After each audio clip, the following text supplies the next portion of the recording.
Não sei se você sabe, mas esse aqui é o Ryzen 8600G. Esse processador ele veio para resolver um problema de quem está querendo comprar um computador que não é caro, mas ao mesmo tempo tenha bastante potência. Hoje o gamer brasileiro, ele bate com uma grande barreira na hora de comprar um PC gamer, que basicamente ele vai ter que gastar ali de 4 a 5 mil reais para ter um PC gamer decente. E esse processador, ele vem para trazer justamente o equilíbrio, porque o que faz o PC ficar caro é a placa de vídeo. E esse cara tem um gráfico integrado decente e ainda trazendo também uma solução de processamento potente, fazendo com que um gamer hoje que quer jogar a maioria dos jogos consiga gastar menos de 3 mil reais se ele esperar a promoção para comprar um PC desse. Segundo as minhas contas, com 2.676 reais você monta um PC completaço com Ryzen 8600G, 32 GB de memória RAM, um armazenamento de 500 GB, um gabinete bonito e uma boa placa-mãe. Ou ele fica a 2.515 com 16 GB,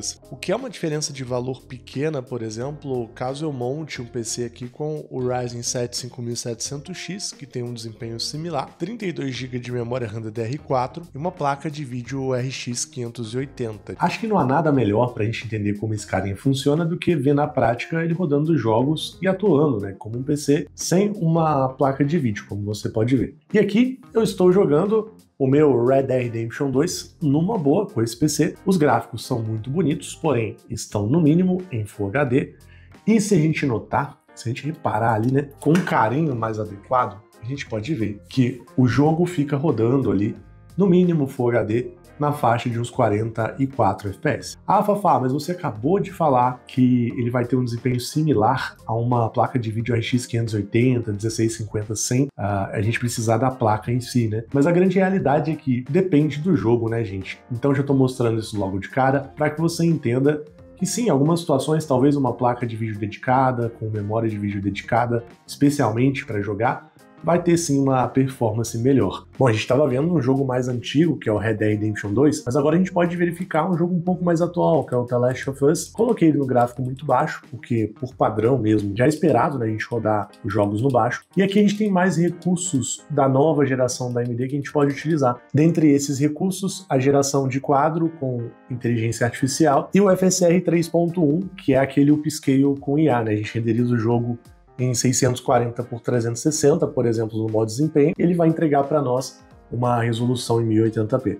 Então, muitas das vezes, o gráfico integrado ele vai precisar assim, desses recursos para conseguir entregar para você a melhor qualidade de game. E quando eu digo a melhor qualidade, eu estou falando isso aqui, ó, a possibilidade de você rodar o jogo a mais de 60 FPS. Aqui, mesmo com gráfico no baixo, eu ainda tenho bons gráficos, tenho um jogo aqui que está extremamente jogável, está bem legal. A gente pode ver que o frame time está 12, 13 milissegundos, o que é ótimo. É importante falar, né, como a gente está falando de um processador com placa de vídeo embutida, a temperatura dele, ou seja, trabalhar com ele frio é muito importante, porque se ele esquenta demais, naturalmente ele tende a capar um pouco a performance ou do clock do processador, a frequência do processador, ou da placa de vídeo. Eu, infelizmente, não estou conseguindo mostrar a frequência do processador aqui no teste, a gente consegue ver o clock do gráfico integrado apenas por conta de um bug do software de medição, mas a gente consegue ver aqui que está tudo perfeitinho, né, e a temperatura tá rodando muito bem. E um outro detalhe interessante aqui enquanto a gente joga, que é legal perceber, que o VRAM aqui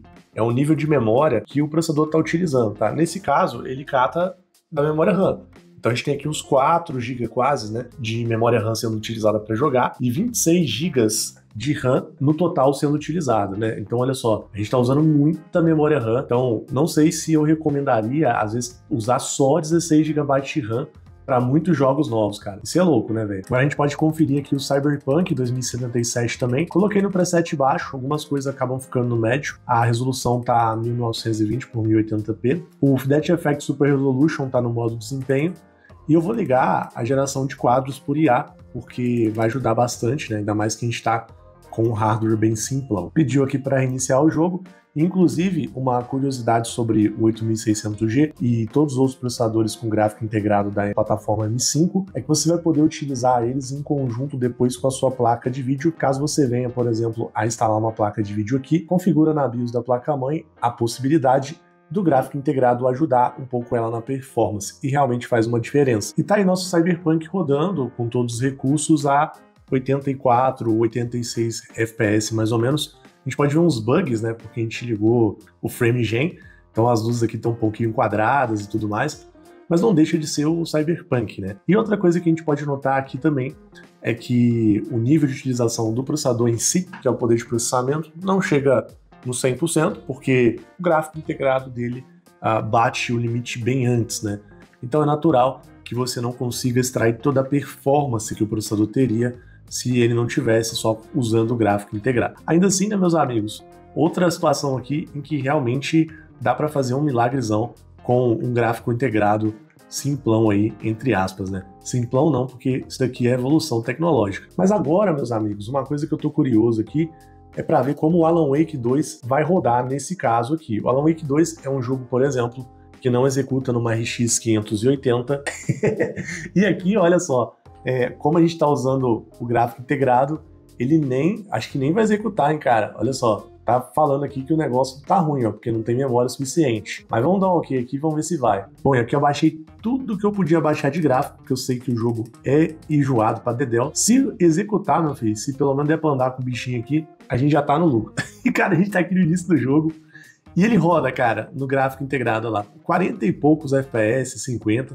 Tá aqui o gordinho pelado, né? Ô, início de jogo feio, hein? Coisa horrível. Mas o jogo funciona, cara. Coisa que uma placa de vídeo como a RX 580 não dá conta de executar. Já é um avanço muito legal, né? Olha só que interessante. Mesmo sem ter memória dedicada, né? Própria pro chip gráfico do processador, mesmo com todas as limitações que um chip gráfico pode oferecer, tá aí o jogo sendo executado, né? Com seus problemas gráficos e tudo também, mas tá aí. Agora, o que com certeza não vai executar nativamente é o Indiana Jones and the Great Circle. Esse jogo aqui, ele precisa do Ray Trace para ser executado, né, no PC, e o gráfico integrado não tem. A gente até conseguiu executar ele através do sistema operacional Linux, enganando o computador, mas no Windows só com Ray Trace. Detalhe, pessoal, testei vários jogos aqui, principalmente offline, porque são jogos que exigem mais da placa de vídeo. O processador em si, ele é bem potente, mas o meu foco aqui era mostrar para vocês o quanto ele, utilizando o gráfico integrado, consegue até surpreender, né? Agora aqui também tem alguns detalhes que a gente não pode deixar de citar. Esse carinha aqui tem 6 núcleos e 12 threads. É um processador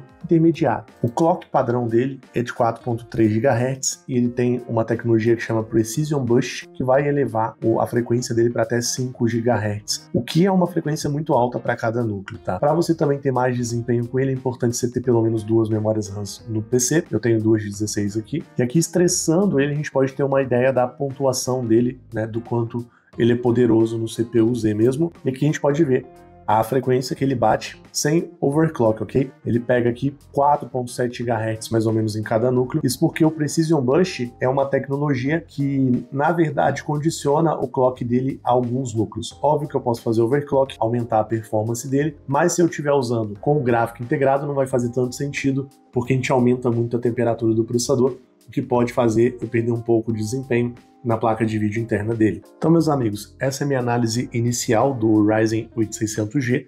A gente ainda vai testar ele em diversas situações, mas sim, um ótimo processador para você estar comprando hoje, para não comprar a placa de vídeo num primeiro momento. Cara, com certeza vai ser uma compra excelente, principalmente agora para Black Friday. Lembre-se, galera, preço promocional, contando o PC inteiro, 2.600 mais ou menos, com 32 GB de RAM, seria o preço legal promocional para ele. Se você estiver buscando um preço legal para ele sendo vendido separado, na última oferta, à vista teve a R$ 939 e um preço legal para 12 vezes sem juros seria R$ 1.159. Detalhe, pessoal, eu deixo sempre o link aqui, ó, levando para o histórico do nosso grupo de ofertas, mas o Telegram meio que mudou o jeito de funcionar, e antes, sem ter o Telegram instalado, você conseguia ver o grupo aqui, mas agora precisa de ter o aplicativo instalado. Então eu vou deixar o link aqui, ó, que eu gero aqui, que você literalmente chega no post direitinho aqui do produto, mas sem o aplicativo do Telegram você não vai conseguir ver, beleza? Então se você quiser acompanhar as melhores ofertas, é importante você ter o Telegram instalado, beleza? Só aqui de cadastrados, né? A gente tem mais de 150 mil pessoas, então vem ser mais um aí. Espero que você tenha gostado da nossa análise no conteúdo de hoje. Vou ficando por aqui, grande abraço e até mais, tamo junto.